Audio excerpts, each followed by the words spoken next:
اللہ فرماتا ہے جس نے میرے ولی سے دشمنی کی میرا اس کے خلاف اعلان جنگ ہے۔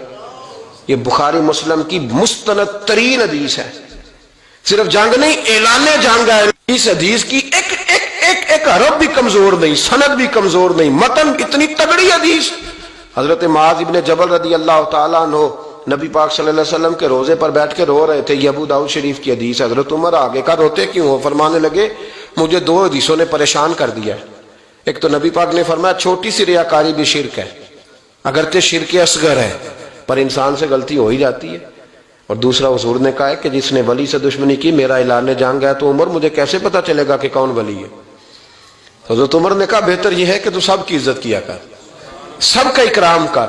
لیکن یہاں تو لوگ معاف ہی نہیں کر رہے۔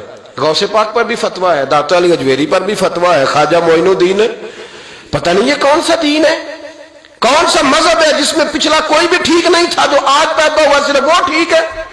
انڈیا پاکستان بنگلہ دیش میں یہاں کے نا حدیث کو چھوڑ دیتے ہیں کیونکہ انہوں نے اپنے بابے نکالنے ہوتے ہیں اس حدیث میں سے۔ اللہ تعالیٰ فرماتا ہے جو میرے ولی سے دشمنی کرے میرا اس کے خلاف اعلان جنگ ہے، اور میرا بندہ میرا قرب حاصل نہیں کر سکتا مگر فرائض میں پابندی سے، اور نوافل میں کثرت سے میرا اتنا قرب حاصل کر لیتا ہے کہ میں اس کے ہاتھ بن جاتا ہوں جس سے وہ پکڑتا ہے، میں اس کے پاؤں بن جاتا ہوں جس سے وہ چلتا ہے، میں اس کے کان بن جاتا ہوں جس سے وہ سنتا ہے، میں اس کی زبان بن جاتا ہوں جس سے وہ بولتا ہے، میں اس کی آنکھیں بن جاتا ہوں جس سے وہ دیکھتا ہے۔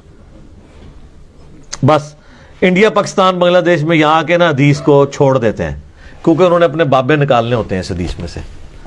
اچھا، اور یہ حدیثیں ان بابوں پہ فٹ کر رہے ہوتے ہیں جنہوں نے اپنے ناموں کے کلمے پڑھائے ہیں، جنہوں نے انڈیا پاکستان میں شرک پھیلایا ہے۔ مجھے بتائیں قرآن اگر ولی اللہ کی بات کرتا ہے تو اس ولی اللہ کی کرے گی نا جو قرآن کے موجود جب نازل ہو رہا تھا اس وقت جو لوگ تھے۔ قرآن میں کہیں لکھا ہوا ہے کہ 1200 سال بعد فلانا ولی آئے گا، 500 سال بعد فلانا آئے گا؟ قرآن جب ولی کی بات کرتا ہے تو کس ولی کی بات کرتا ہے؟ صحابہ اور اہل بیت کی، جن کی کوئی کرامت نہیں ہے۔ شیخ عبد القادر جیلانی نے 12 سال بعد برات کاٹ لی، حضرت عمر نے کڑی برات کٹی ہے؟ حضرت ابوبکر نے کچھ بھی نہیں کٹا، سب کہانی ہے جھوٹ۔ تو یہ میں آپ کو فرق بتا رہا ہوں۔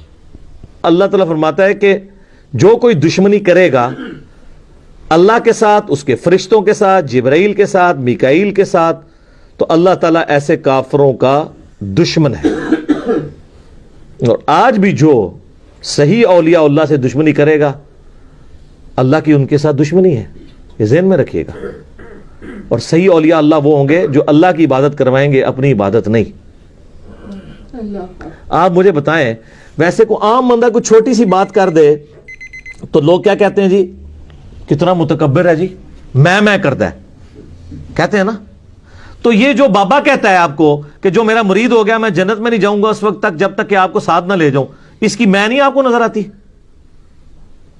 ادھر کہتے ہیں سبحان اللہ، اتنی بڑی میں کے اوپر سبحان اللہ۔ اللہ کہنا چاہیے لعنت اللہ علی الکاذبین، ایسے جھوٹے پہ اللہ کی لعنت ہو جو یہ دعویٰ کر رہا ہے۔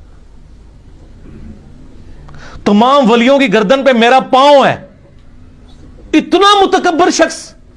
کیا ابو بکر نے کبھی کہا ہے کہ ساری امت کی گردن پہ میرا پاؤں ہے؟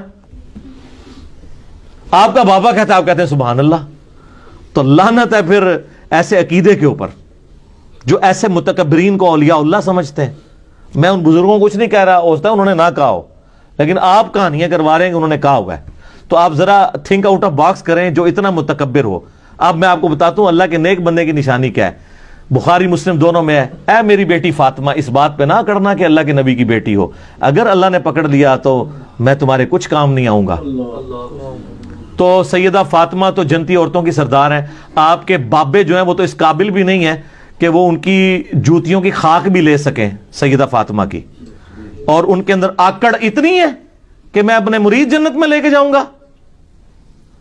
تو تھوڑا سا مرنے سے پہلے اے مسلمان کر لے اس پہ غور۔ کتابوں کا خدا اور ہے، بابوں کا خدا اور